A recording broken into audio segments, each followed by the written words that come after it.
Sorry, I stood you up on Friday. You are an absolute. I can see you sat there with a wee dram in your hand, just wait, where is he? Mate, I was lonely.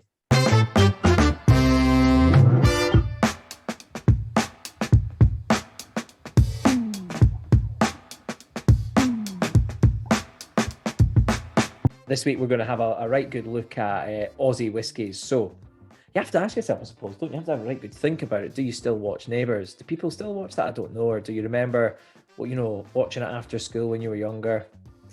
Kind of show my age here a little bit, but did you ever wonder why Harold Bishop and Charlene Robertson, obviously now known as Kylie, didn't ever sip on an Aussie whiskey at the end of their episode? Have you been wondering what they get up to in Australia with regards to whiskey making? And how are they drinking it? Where are they drinking it? Or do they drink it instead of Bundy and Cokes and Castlemaine 4Xs? If all these questions have been hampering your sleep most nights, and it's up there with you for the meaning of life, then fear not, as we have you covered on this episode as we delve into the fascinating world of Aussie whiskey with our dear friend, Craig Johnstone from the Lark Distillery. Welcome, my friends, to Not Another Whiskey podcast. And as always, great to have you listening alongside us. And it's me, Daz Haldane, with the legend, of course, in his own mind, Mr. Whiskey Mitch Beshard. What's happening, my man? Oh, good, mate. Oh, good. Good to be here. Great chatting with you. As always, having a wee dram. Coming up on our 25th episode and almost a year together of doing this, mate. Can you believe that? I can't actually. It's quite worrying. It has whizzed by. We started this, didn't we, really, as just a bit of a lockdown hobby, something as a bit of a laugh. But I can't believe it's 12 months. It's unbelievable. Crazy, mate. Time flies when we're having fun. It does, man. It does. So what we're going to do to actually celebrate our first year anniversary is we want you guys to get involved. So we're going to ping out some questions on our Instagram page, and also we've got our Twitter account. So if you're on Twitter, I think it's NA Whisky Podcast. We're on there. Daz, you look after that. That's right? He checks his phone very quickly.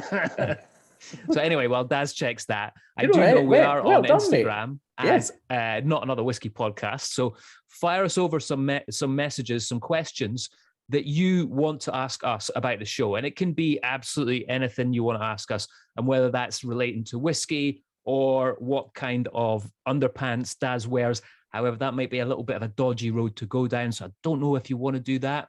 But ask us anything you want. And what we plan to do is create a whole episode based around your questions for the show to celebrate our 1 year anniversary, which will be kind of cool. So guys, keep an eye out for that on social media. But anyway, back to this sweet subject, which Daz, you introed so beautifully there, man. And thanks for that little bit of a stumble, which no one will notice because I'll edit it just absolutely beautifully. And no one notice that you had a massive weekend on the piss and you're still really hungover and you can't read off your phone. Not quite sorted yet. We have a mutual friend to blame for my condition on Friday, and I must apologise. We had a recording scheduled on Friday night, 9 o'clock, and I failed to turn up for it. And, honestly, mate, I am publicly. I would like to just offer my apologies publicly. If you want me to turn up on news channels and do it on TV, happy to do so. No problem.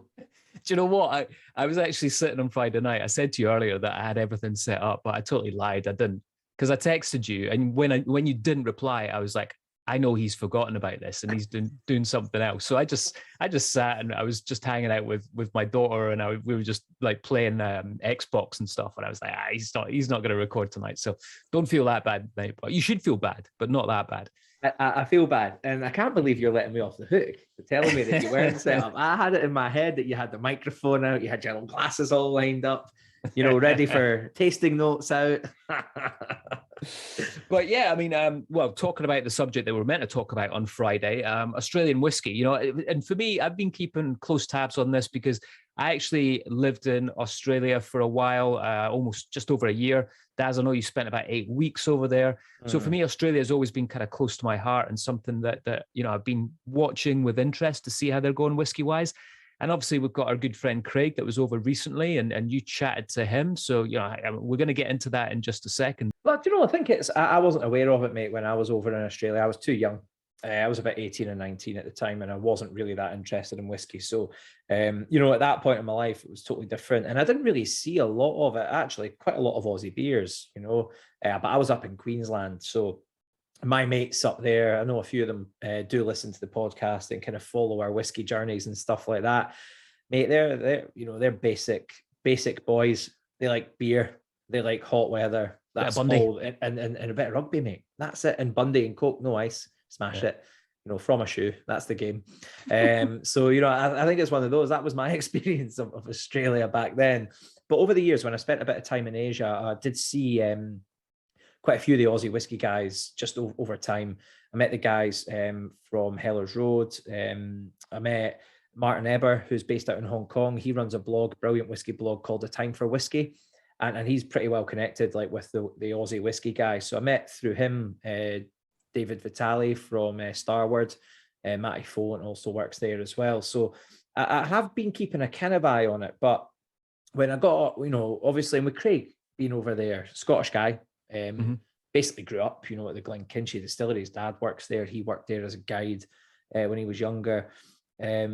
He's been out there for quite a long time working at Lark, kind of on and off, done a few things in between, but still there now. And I've kind of followed it more so through him, just to see what he's up to, hearing stories and stuff. And when we bumped into him just a couple of weeks ago, before we'd even scheduled to have him in, I couldn't believe how many distilleries there were in Tasmania alone. And one of the stats he gave us, and I'm probably going to ruin one of our facts that will not make you any friends in a bar on a Tuesday night, but you will do. There's more distilleries in Australia now than there are in Scotland, which is mad. That is crazy, isn't it? Yeah, because I remember when I was there, I was lucky enough I jumped in this amazing bar and started working there in Adelaide, and it was like right on the beach. Beautiful bar, windows looking over the beach on one side, and then the windows at the other side looking over the marina. And I suppose I was quite lucky because I saw that culture of just drinking beer in Bundy, but I wasn't exposed to it work-wise because it was quite a high-end place. And I ended up managing that place and putting together a cocktail list. And at that time, Australia was very new to cocktails. I remember bringing back the first bottle of Hendrick's, like in my bag, and putting it on the bar, and everyone was going nuts about it. But yeah, I think it was interesting for me. There's a lot of similarities, I would say, with regards to the drinking culture in Australia as there is in the UK, for sure. Yeah, we had a few good. I had a few good insights into Australian culture when I was over there, and I do think like the RTD culture, because of the weather, you're always going to take slabs and bags as well of wine to people's homes and stuff, just because of the nature of it. You're outdoors a bit more. When we say barbecue, literally the clouds start coming over your house. You know what I mean? It's like we're barbecuing under an umbrella, always. Totally. And we do it just out of stubbornness, just to keep it going. But over there, obviously, there's so much more outdoors, public spaces, gardens, all that kind of stuff. Consumption actually just seems a bit more normal over there in those kind of spaces. Whereas here, it is reserved very much so for homes and pubs. So it does lend itself to a slightly different drinking occasion, doesn't it? Which is, I guess, why whiskey's so popular. Absolutely. But we're going to get into this with you and Craig in just a second. But what else have you been up to, mate, apart from standing me up? Apart from standing you up, well, what have we done? Since the last time we probably recorded, we did our episode, didn't we, just recently with Lark, which was great. I really enjoyed that visit, man. That was a really cool, distillery trip, and it was nice to hang out in real life, mate. Yeah, absolutely. But you can't seem to do it virtually, so no, I know, more reliable. You've probably been up to a wee bit more than I have in recent weeks. Well, before we get on to what I've been up to, were you not hanging out in a helicopter and flying about in a helicopter, James Bond style? I was, yeah. I don't want to brag about it, but but let me tell you about my helicopter experience. Right, there was this moment. I was doing some video stuff for a castle just outside of Edinburgh. I was through the guys at Scottish Concierge, and Seaton House is a castle just on the kind of outskirts of Edinburgh in East Lothian. And I was doing a whiskey tasting basically, and I didn't know that the part of the recording and part of the story was that I was coming in from the north of Scotland into the castle to deliver this fabulous whiskey tasting.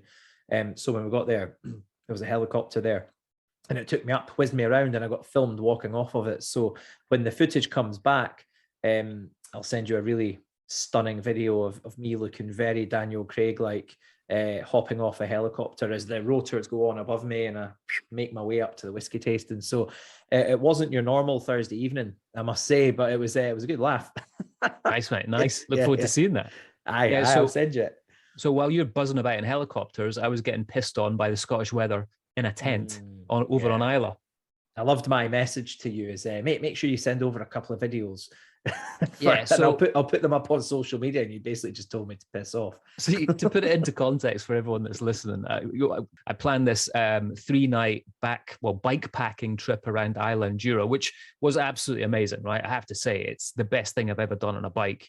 Probably the best trip I've ever done over to Islay, and I've done a load of them. But just to have like everything on your bike, camp in the wild, do all that experience, shout out to our boy Teddy, hooked us up with some really nice tastings at Beaumont and Lafroig. And then obviously to Mark Bruce over on Jura, had an amazing experience with him over on Jura. Good Aussie boy working in Scotland. There we go. Mate, yeah. But Jura was fantastic. Yeah. But when you texted me to put it, I don't think I've actually told you this yet, but it was the second night and we had this amazing beach. We camped out on Macker Bay, which is just by Kilhoman. And we had this amazing fire just on the beach, just hanging out, having a few drams. It was brilliant. Went to go to the tents and we're like, right, time to go to bed. 11 o'clock, literally as 11 o'clock hit, it started to rain and it rained for 12 hours straight. Right, okay. So literally in the tent the whole night, just with the rain beating down on it, had to pack up in the rain, had to cycle in the rain for about 3 hours. And that's when you texted me saying, can you do some little videos, mate? And we'll send it for social. So at that point, I wasn't in the best frame of mind to do any video content on what we were doing over on Islay. But apart from that, absolutely amazing trip. Totally loved it. Wee bit cranky. A little bit. I actually, one of the other things I did, and I haven't done this for quite a long time, I renewed my membership at the Whisky Society. There you go, mate. Well done. Yeah, so I'm quite pleased with that, and I've been in a couple of times.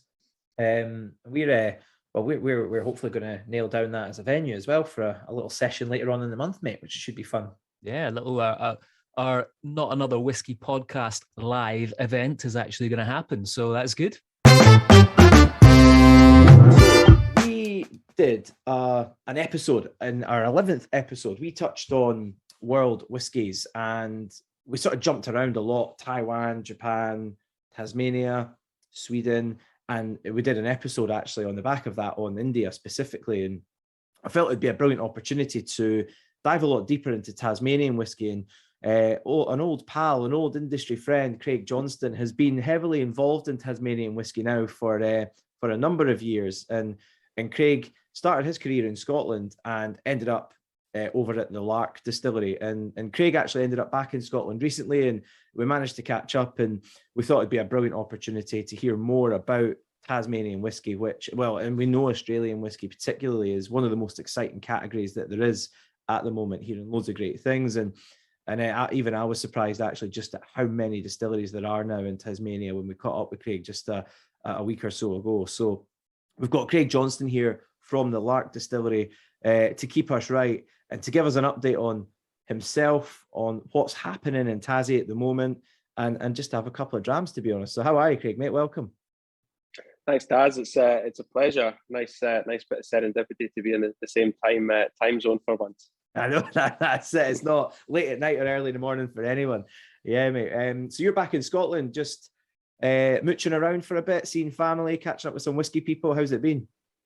Yeah, it's been good. I'm kind of it's a dual purpose trip, this one. Had a pal getting married in Lucas last week, so it was nice to do that. But tacking on some whiskey stuff too for Lark. So I've been catching up with the guys at Glenfiddich and Macallan, looking at some of the sustainability sort of projects that those guys are going through, which plugs into our expansion plans over the next few years. So it's been great. I mean, the weather has made me think of home, I suppose. think of Scotland. But obviously the driving around with my wife up in Speyside, it's always stunning up that way, and obviously down here in East Lothian, it's gorgeous as well. Yeah, and I think when Well, I think you were probably a brand ambassador at Edrington or something like that when our paths first crossed, and that seems like a lifetime ago now. How did you end up at Lark? Oh, it was a while ago now. So I suppose if I go back to the start, I kind of got into the industry down here in East Lothian as a tour guide. I worked at Glenkinchie, started on my 80th birthday actually, so it was 19 years ago this week. You're giving away your age now for anyone that can do maths. I know. And I took that job to improve public speaking skills. It was, I had very little knowledge of whiskey. Outside of that, my uncles drank grouse, but that was pretty much about it. And I fell in love with the world of whiskey quite quickly. You know yourself. You give a story out, you get 2 or 3 back from every single person you meet, and it's just an amazing vibe and buzz about this, the whole industry, and always has been. So ended up doing that while I was at uni. Did some stuff on the side for the Malt Whisky Society, and then got an opportunity in Canada with Edrington, with Macallan and Highland Park, based in Vancouver. Did that for just over a year. Came back to Scotland. Did a few other bits around the ambassadors sort of circuit, I suppose. Got a job with Bruichladdich, and then decided that I needed a bit more commercial experience. So ended up moving out to Dubai. People will be thinking not the first whiskey market that comes to mind, but it's quite vibrant. There's a huge fan base out there, and some amazing venues and products and people to meet in the Middle East. So I got to connect with more brand owners. I got to see a different way of doing business, a different market, a completely different model. And I realized after about 18 months out there that, first of all, it was too hot for me. But second of all, I wanted to get into production. I wanted to learn more about, I had the theory in my head as most of the amazing ambassadors out there do, but I'd never actually sort of got my hands dirty and made anything. So I was about to come back to Scotland and study for my general certificate in distillation. And I got an email out the blue from Chris Thompson and Bill Lark, who I'd known for years just through the industry, saying that they had a vacancy for a distiller down in Hobart. And they asked me if I could share the job opportunity with my network. And I basically politely declined and sent my own CV in instead. Yeah, definitely. I'm not sharing it with anyone. I want that. Yeah. That sounds good. Yeah. So October 2014 was when I moved down to Tas, and it was the first time I saw, I think, a really different way of producing what we would probably describe as an old-fashioned, old-school way of production. They still have this tin shed, and at the time we made whiskey 3 days a week for Lark, and we brewed 2 days a week for another distillery. And we were making 100 litres a day from the stills, and everything was done, mashing in with a paddle in an old milk vat. Sensory was so important. You tasted every single one of your brews every single day, so that you could trace, the change in acidity, the change in flavour, how that fermentation was coming on, and then obviously put it through the stills, and we made all our cuts by smell and taste as well. And those are 2 practices that still happen today. In fact, we are still at our Cambridge distillery mashing in by hand as well. We're about to get an upgrade, but we are still doing it. That's like distilling from a different era, right? I mean, that's not been the case in most of Scotland's distilleries for a number of decades now, right?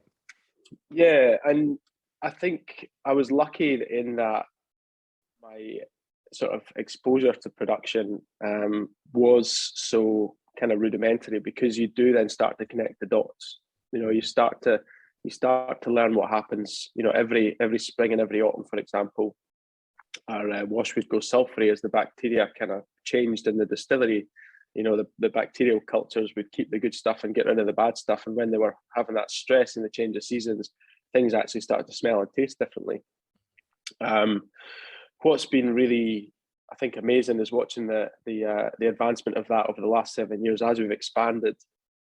We've brought more people into the team with other world sort of experiences. So we've got data scientists who want to become distillers. We've got people who are in IT who've wanted to become distillers. We've got chemists. We've got winemakers. We've got brewers, and they've all come in and then said, we have all this anecdotal evidence. Let's actually map it and see if it stacks up. And it was all stacking up. But what was even more amazing is they can then say, well, actually, our trials should go down this path or this path based on what the data is telling us. And then you bring them on the journey and they see what happens from a sensory perspective. So it really has sort of kind of, I don't know what's the word. It's grown and evolved based on people as opposed to based on recipe. Yeah, love that, because it's not like, so 2014 was when you went over that. We're almost 10 years now. I mean, it's a long time. And there's a lot of people that probably don't understand the scale of the Tasmanian whiskey industry. And I was quite shocked, actually, when you told me just how many distilleries there are now over there. That kind of took me aback. I thought, in my head, I was like, it's probably about 15 or something like that. For people listening, what is the scale of the Tasmanian whiskey industry now? And I guess it's changed in the 10 years almost that you've been there as well, right? There's been a lot of new openings. Absolutely. I think the first thing to point out is really, like, this is a bit of a milestone year for us. This is our 30th anniversary. So Bill and Lynn Lark originally came up with the idea in the late 80s, and it was 1992 when they got a license. So we've been going 3 decades now, and the kind of running joke in the industry is that Lark is a 30-year startup. But it's still run with that kind of family feeling and that amazing sort of atmosphere. And I think if you talk to every single distiller in Tas and almost every single one in Australia, they would all point to Bill and Lynn being a sort of guiding light for them, in terms of an inspiration to start up their own setup. So I think in Australia it's over 120 distilleries, but over half of them are in Tas at the moment. Right. Lark, we run 3 sites. So we've got our Cambridge distillery now. Back in the day, as I said, we made whiskey 3 days a week. These days, the Cambridge distillery runs 2 sets of stills 7 days a week, essentially twice every day. So we're getting loads out. And then we've built a column still as well. So that site itself is responsible for probably about 300,000 bulk litres of spirit. We've got another one that's half that size and another one that's half that size again. Other big players, you've got Sullivan's Cove, which I think most of the listeners will have heard of. Very, very famous brand. Got some of the most aged products out there, and obviously picked up the gong for best whiskey in the world, and won categories almost every year. So produced some amazing stuff from an old brandy still. So even the distillation techniques can be a bit different from site to site. Hellier's Road's one that you see in airports all over the shop, so they're quite large. And then you've got your sort of medium players, so places like Old Kempton, which used to be known as Redlands Distillery, Spring Bay Distillery. You've got these amazing little products that never leave the island. They'll produce between 20 and 50,000 litres a year, maybe, right. And they're producing great whiskies that as I say, it's really the tourist and the Australian whiskey drinker that get to capitalise and enjoy them. And then we have this amazing little category. I wouldn't even say micro; they're kind of nano distilleries almost. Right. There's one right on the north coast called Fanny's Bay that is in a little village called Tam O'Shanter, believe it or not. They make 2,000 bulk litres a year when they can be bothered. Right. Every single batch is done, by hand, 2-week fermentation times. Goes into these days 100-litre cask, but it's got quite a few 20-litre casks that are there as well. He does peated stuff, he does unpeated stuff. He basically almost has a little vote with the village to see what to do next.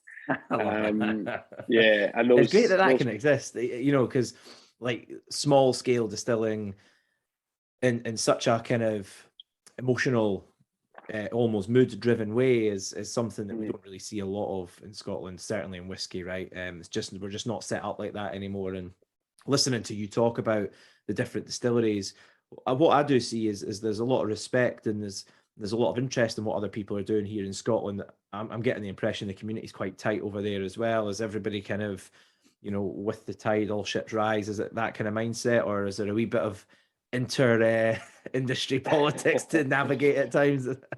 No, it's 100% all ships rise. What's interesting is you've got your large players like Lark, you've got your tiny players, you've got the people in the middle. We've all formed an association, the Tasmanian Whisky and Spirits Association, and generally find consensus and have really, really quite amazing debates when you bring in different viewpoints. One of the challenges that we had as an industry at the start is your tiny little guys. And even some of your middle-sized guys weren't thinking about scale, and they weren't thinking about some of the rules that they would maybe like to see brought in and how they impact the big players, and vice versa. Sometimes we would make suggestions and hadn't thought about how that would impact the people further down the chain. But what we're trying to do right now is actually come up with a consensus of rules that make something a Tasmanian whisky within the category, obviously, of Australian whisky, because the rules across there are loose enough for us to play with, but also there is a I would say, and this is me talking personally, there's a slight danger that you could still have people coming in and maybe taking the mickey a little bit. Yeah, definitely. Yeah, just some standardized production techniques, minimum maturation times, those types of rules basically that everybody sort of subscribes to. Yeah, I mean, so Australia, it was actually surprising. Me, Daz, I'm a bit of a geek, bit of a nerd when it comes to whiskey. So when I actually had a look into the Australian rules, they were based on Scotch rules from years and years ago and haven't really changed because there wasn't an industry. So the minimum ABV is actually 37% down there. Ah, okay. No one's been brave enough to put one on the market at that for a long time. Yeah. So 37% is your minimum. You have to mature an oak for a minimum of 2 years. It's got to be made from grain, and it's got to obviously be distilled in Australia and taste like whiskey. That's about the long and short of it. So yeah. we want to, as an industry, look at maximum cask sizes to obviously stop people maturing in huge vats and calling it whiskey. But we don't necessarily want to change the rules about oak. We actually take advantage quite a bit of not so much different wood types, but the fact that we can essentially create our own cask finishes if we want by manipulating the barrels. So we'll talk about that as well.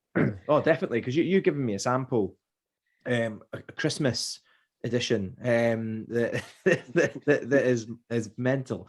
Because I was nosing it there and getting a sense of like what actually happened in that cask, but that's definitely something that couldn't happen in Scotland that can happen in Tasmania, and it was something to do with it was a pie filling, right? that ended up creating a syrup. So, I should point out that my current role, or one of my current hats that I wear at Lark, I've been around the site. Obviously, started on the distillery floor, and I've moved around quite a bit within the business to help out with my experience from Scotch.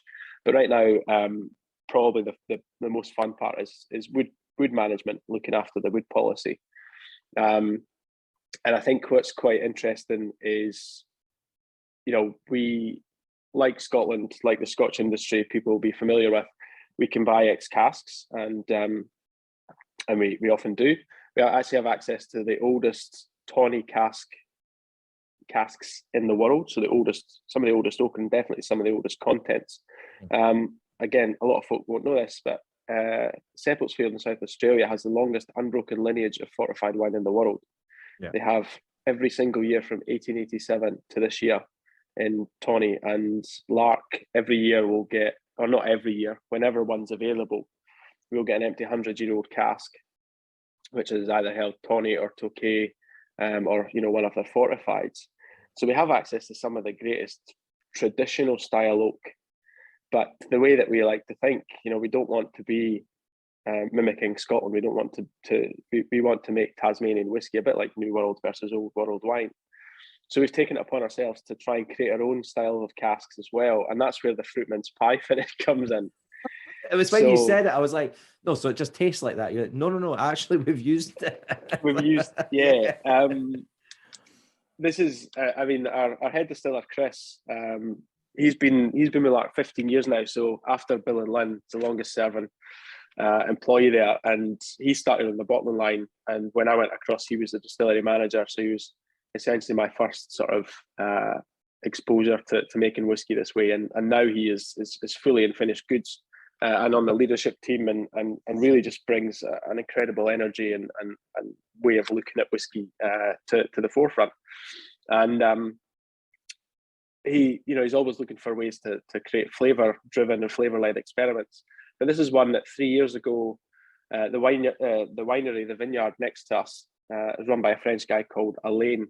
And Alain had basically had a call from one of his French pals who was a pastry chef. He can't get any more stereotypical than that. And Jean-Pascal, the pastry chef, every year makes thousands of fruit mince pies down in Tas. They're kind of famous all over Australia. And every year he's left with all this sugary liquid after he puts the stewed fruit in the pie cases and then bakes them. He's left with this stuff in the pot. So he called up Elaine and said, look, I'm making so many of these pies, so much of this fruit mince pie jus, essentially. I don't know what to do with it. And Elaine says, well, if it's got sugar in it, we'll ferment it. So he tried to ferment it and it didn't quite work. Didn't really get a viable product. Yeah. So he brought the fermented stuff down to us and said, do you want to put it through your gin still? And we thought, oh, why not? We'll try that. And it didn't do what we wanted it to do. Yeah. But then when we sniffed the empty wine barrel that had been stored in it, we thought, oh, there might be something here. So we put some originally sherry cask or a Pera cask whiskey into there to see what it would pick up. And our first release was a single cask as an experiment, and it was mind-blowing stuff. Our biggest fear was that it would finish sweet and cloying, and folk would go, it's just a gimmick, what are you doing? But it finished like a whiskey. It had all these nutmeg and cinnamon and spice notes on the top, but then it finished, it tailed off and became a traditional whiskey finish. So what you've got is batch 2, which was released 2020. Yeah. So it's a couple of years ago now. And that was a slightly bigger batch, about 3,500 bottles we got, but exactly same idea. And then we did one last year where we actually had to do 10,000 bottles. And that was probably the most fun whiskey to put together. We were going into some of our stocks, which were, as I say, they had to have that sherry backbone so that it just gave the spices something to jump off. But this year we had a bit more market budget behind it, so we actually, I think we developed some wrapping paper and all the other bits and pieces. So it's such a standard Lark release now. It comes out every year. We get these casks every year, and Jean-Pascal keeps telling us to stop selling it because he's like his mince pie sales are not going up as fast as our whiskey sales. You should do like one of those little gift packs, where you get a bottle of whiskey and 2 pies with it. We actually did last year, but express post in Australia meant that folk were just getting little packets of crumbs. So but if you're ever in our bar on Argyle Street in December, you'll always get a dram of this, and you'll get one of Jean-Pascal's fruit mince pies to pair with it. So yeah, I'm really enjoying it, man. It's lovely. It's like you say, it's still very much a whiskey, and it's got these little bombs of flavour that come just sort of all very subtly just throughout the finish, and it's not overly sweet either. It's got that lovely kind of balance to it, which well, that's the skill, isn't it? That's the game at your side of the business. Yeah. Brilliant. And what about Lark then? Because Lark, just sort of to round off the sort of full story, and it's brilliant to get that insight into how many distilleries there are, what's happening at Lark, what you guys are able to do versus what you're not able to do. And this was all possible because Bill Lark really lobbied for this very hard, didn't he, when he opened the distillery in the first place? Because you weren't allowed to make whiskey effectively in Australia at that point, right? Yeah, there was essentially a small still rule. So there were probably the most famous, sort of commercial distillery during the time of not having anything on Tas was Corio, which is in Geelong outside of Melbourne. And you can still find the odd bottle going about. It wasn't a celebrated whiskey, but it was a commercial sized distillery, and you can still sort of go there and see the shell of the building that was Corio. So effectively, Bill will always tell you this is the first quality whiskey in Australia for over 100 years. And he essentially found his local senator and member of parliament and said, look, this rule is ridiculous. I want to make whiskey legally. How do we get this changed? And it took a good number of years, but he finally got it changed in 92 and could take out the first legal license. There are people down there who'd been making, distilling stuff for personal reasons, which is legal and well, it's maybe no legal actually. Anyway, I won't say who they are. Don't let that get in the way. There was a few people down there making like brandy and plum wine and stuff, and there was a couple of people who actually were making illicit whiskey before Bill on their tabletop. But he was the first one that sort of said, I want to do this commercially, and with the support of Lynn, his wife, who she has a drive and an attitude and a nose as well that you just cannot find, anywhere else. She brought the sort of creative flair for a lot of the liqueurs and the gins, and she was on the still making the spirit and helping Bill with the sensory side of things. While he was sort of being the face of the brand, and the two of them together as a partnership were just absolutely unstoppable. So still very, very much involved with the business today. They got a Lifetime Achievement Award from the Tasmanian Whisky and Spirits Association. They got their lifetime memberships just before I flew out, so it was really amazing to be part of that. As you point out, if it wasn't for them having a random barbecue in the 80s with Lynn's father and just asking the question, why is no one making whiskey in Tasmania, then we wouldn't be sitting here 30 years later trying some stuff that's been matured in a fruit mince pie. That's it. Yeah, I think the other thing to point out is like Bill and Lynn's inspiration was Scotch, and I think it's also really important to point out that the Scotch industry, particularly John Grant up at Glenfarclas, heard that he was making whiskey. It wasn't that Bill reached out, because Bill had no idea who he was going to call for help. And it was John that called Bill and says, look, I'll make sure you don't kill anyone, sort of thing. I'll help you.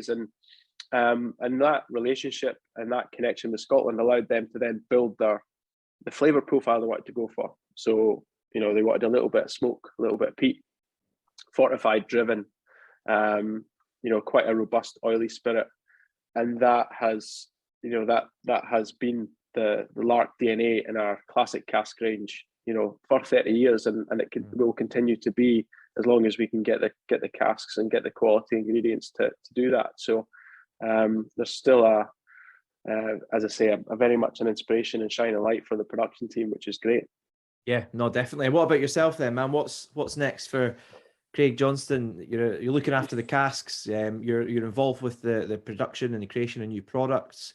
Where do you go from there? Are you going to stick in with the Tassie whiskies? Are you going to come back to Scotland and make some whiskey here one day? I mean, never say never, and it depends on the opportunities. But the buoyancy and the vibrancy of the industry down there is phenomenal. The big one on my plate right now is the new distillery, so the new expansion. So I've very much been able to work with local coppersmiths down there, stillsmiths of Tasmania, to actually design the entire process. Getting to then work with, as I say, the guys at Glenfiddich and the team at Macallan, as well as elsewhere in the Scotch industry, to talk about sustainability and that side of things is, from an engineering perspective, is fantastic to have exposure to.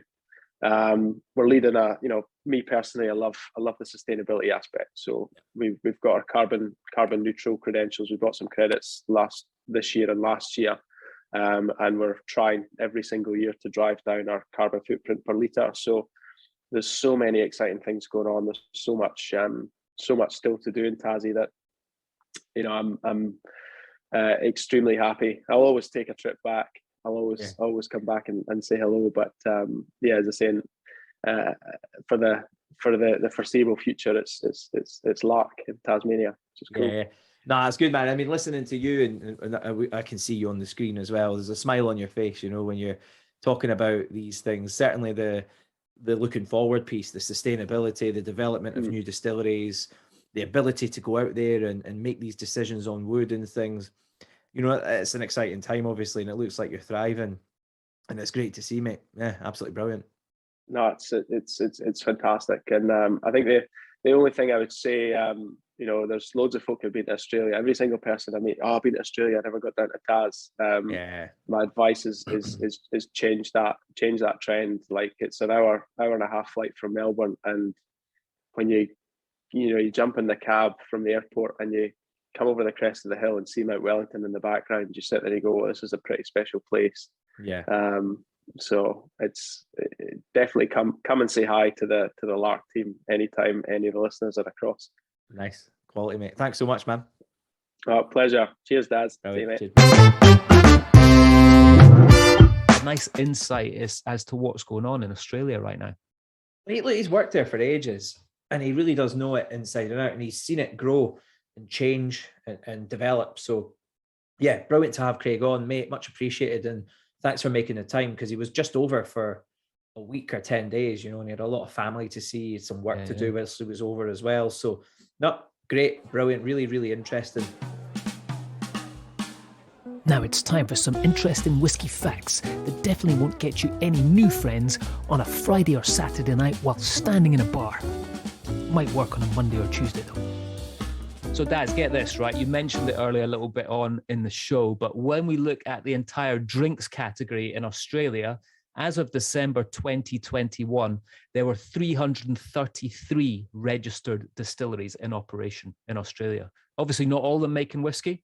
A lot of them are making rum, gin and vodka as well, but that's absolutely insane. In 2014, Sullivan's Cove French Oak Single Cask won the world's best single malt whiskey at the World Whisky Awards. So it's great to see some of these Australian whiskies being recognised for brilliant quality as well, you know, and they're allowed to do things in slightly different ways, as we heard from Craig as he talked us through Lark and what they were up to. The Christmas Jus whiskey is an absolute cracker. I mean, I really enjoyed it. Crazy. It's like flavor wise, I've got your sample, Mitch. It really is delicious. Something a wee bit different, but still well within the sort of the recognition of what you would see as a whiskey, just with a couple of little funky flavors going on. So that was very cool.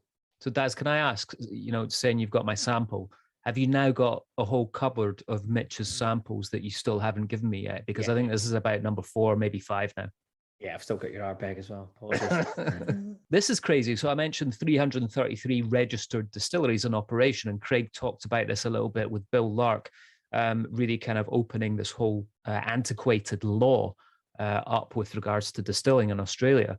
So to go back a little bit in time, Australia only produced an estimated 140 million litres of whiskey from 1860 through to the 1980s.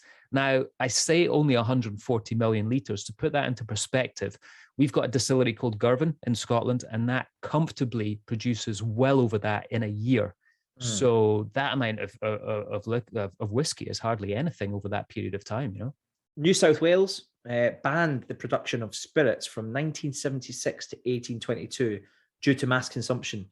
So after this ban, Sorel and Derwent distilleries, I'm pretty sure I just butchered the pronunciation of those distilleries, but they were the first producing spirits from locally grown grain that loosely resembled whiskey. So we believe it was kind of this whiskey spirit that was coming out, but not exactly to what we know as whiskey today.